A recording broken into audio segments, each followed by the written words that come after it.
go to the day. You see this? Cosplay, what it can deliver.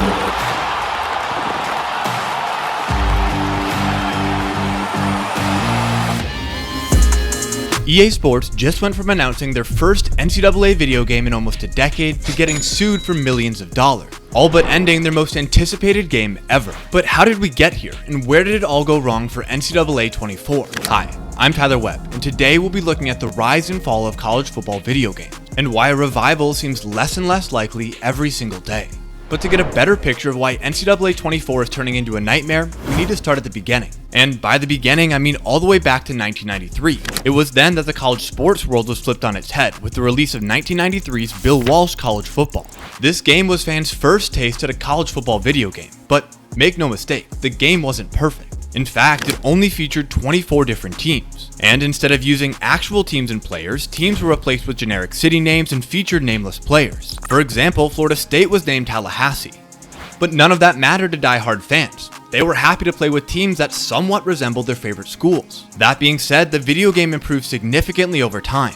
And in 1995, fans saw the game expand from 24 teams to 36. And in 1996, fans saw the game undergo a name change altogether. What was originally called Bill Walsh College Football was now College Football USA 96. But more importantly, this version of the game featured bowl games and 400 different players to choose from. It was a vast improvement from the first two editions of the game. Yet 1998 proved to be an even bigger year for the franchise. The game was called NCAA Football 98. And it marked EA's first game with NCAA's license and logo. It also introduced a new game mode called Dynasty Mode. This Dynasty Mode was particularly exciting since it allowed players to take over a college football team and spend 4 years trying to rebuild it. And with this added freedom, fans felt like they were in the game themselves. Combine that with 1999's version of the game, and fans now had endless freedom. They could create their own players, win the Heisman Trophy, and even import created players into the game, which allowed fans to insert actual players into the game. Fast forward 7 years later, and EA released the pinnacle of college football video games, NCAA 2006. In particular, this edition introduced fans to the Race to the Heisman game mode, later leading to the infamous Road to Glory game mode. However, that was before the NCAA video games nearly came crashing down in 2008. Because despite the addition of authentic soundtracks and added depth to Dynasty Mode, the video game ran into massive trouble with former UCLA basketball player Ed O'Bannon. As the story goes, Ed O'Bannon was playing NCAA Basketball 09 one day with his friends, when out of the blue he noticed a player almost exactly like him in the game.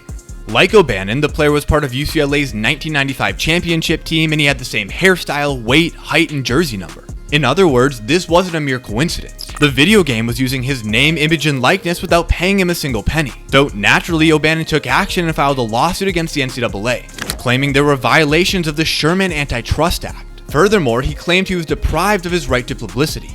And this put the NCAA in potentially hot water, but it didn't matter at the time, because the NCAA and EA continued creating new college football video games, making each game better than the last. This included NCAA Football 10, which introduced the iconic Team Builder.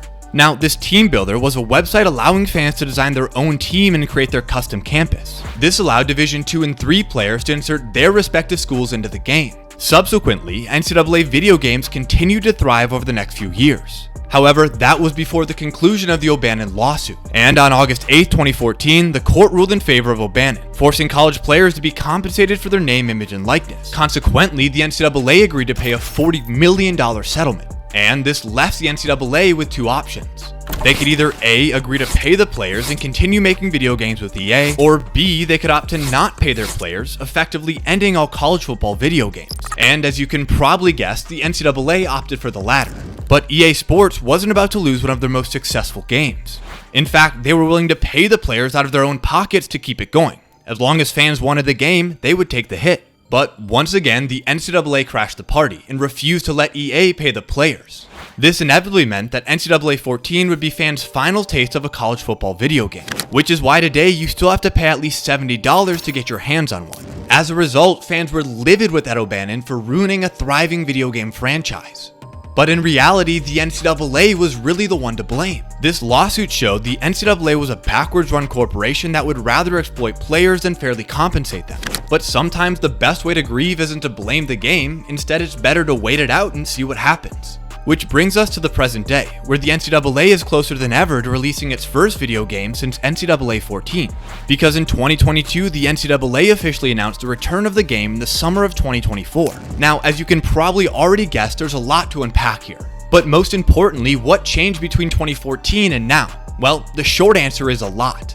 But since you're here, I might as well share the long answer, which deals directly with the NCAA and NIL deals. You see, as of 2021, the Supreme Court ruled that the NCAA must now allow athletes to get paid for their name, image, and likeness. This means athletes like Livy Dunn are now worth almost $4 million, whereas athletes like Bronny James are making nearly 7 figures. And unlike before, when the NCAA forced players like Donald DeLahaye, aka Destroying, to choose between YouTube and football, college athletes can now do both. They can play a college sport and make money because of it. But then again, it seems like that should have been a thing all along. It really doesn't make sense why other college students can make money, but hardworking student athletes can't. In fact, many, including myself, wonder why it took so long to make NIL deals a thing. So I hopped on my podcast Sportonomics and called the person doing the best reporting on this, Amanda Kristovich of Front Office Sports, to learn more about the situation. Ultimately, I wanted to know why the NCAA was able to hold off NIL deals for so long, and why they were able to prevent players from getting paid in video games. And luckily for me, Amanda was able to answer these questions and directed my attention towards the amateurism model. You see, since college athletes aren't paid directly by the schools they play for, they aren't considered professionals, but rather amateurs.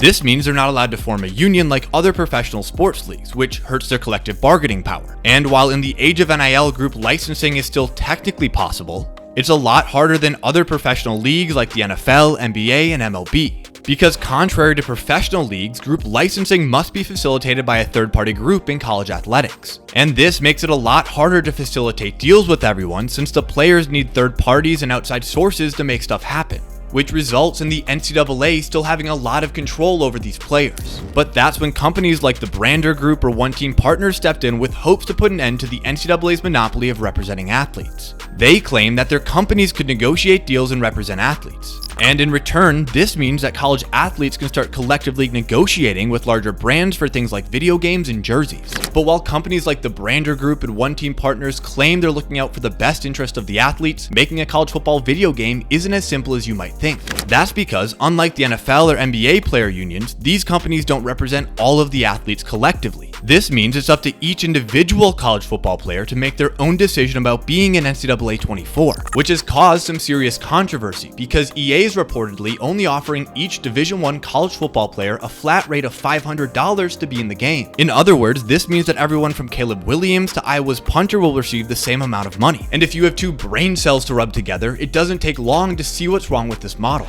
because not all players provide equal value to the sport. So in reality, they shouldn't be paid equally. But if someone like Marvin Harrison puts 1 and 2 together, he'll realize that his fair market value is a lot more than EA is willing to pay him. But it's not just that, because if players really wanted fair pay, they'd ask for royalties. This would allow them to earn money relative to the game's performance. Instead of earning a one-time payment, athletes would get a bigger piece of the pie. It's royalties where the money's at, not flat fees. And just because this current pay structure is fair, it hasn't made anything any easier. Because if EA pays even just one player their market value, then everyone is going to want their market value. And let's just say that could get expensive fast. But then again, the game wouldn't be the same without someone like Bo Nix or Travis Hunter. But as if that wasn't already complicated enough, just wait until you hear about this dispute between the Brander Group and EA.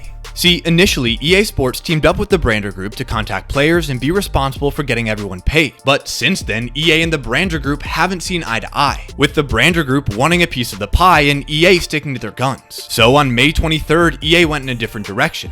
They dumped the Brander Group and instead teamed up with One Team Partners to help players opt in to being featured in NCAA 24. But the Brander Group isn't letting EA get off scot-free. Basically, they claim they have the negotiating rights with schools and players, not EA or One Team Partners. And as a result, they've taken legal action and filed a restraining order against EA Sports in an attempt to stop the production of the game without them, which is obviously the last thing EA needed. I mean, it's already hard enough recruiting teams and players to be a part of the game. And it's even harder with the threat of legal disputes in their way, because originally, athletes had until June 30th to opt into the game. But now, there's no way that all happened in time. Luckily for EA, however, on June 30th, the judge denied the Brander Group's request for a restraining order, stating that they don't have exclusive rights to represent athletes in schools, putting the game back on track. for now. Because honestly, it still seems unlikely that this new NCAA 24 game will come out next summer. Nevertheless, EA knew what they were getting themselves into, since in 2022, EA Sports Vice President Daryl Holt told ESPN that it was going to take at least 2 years for the NCAA games to return. He knew it wouldn't be easy, and they wanted to make sure they got it done right.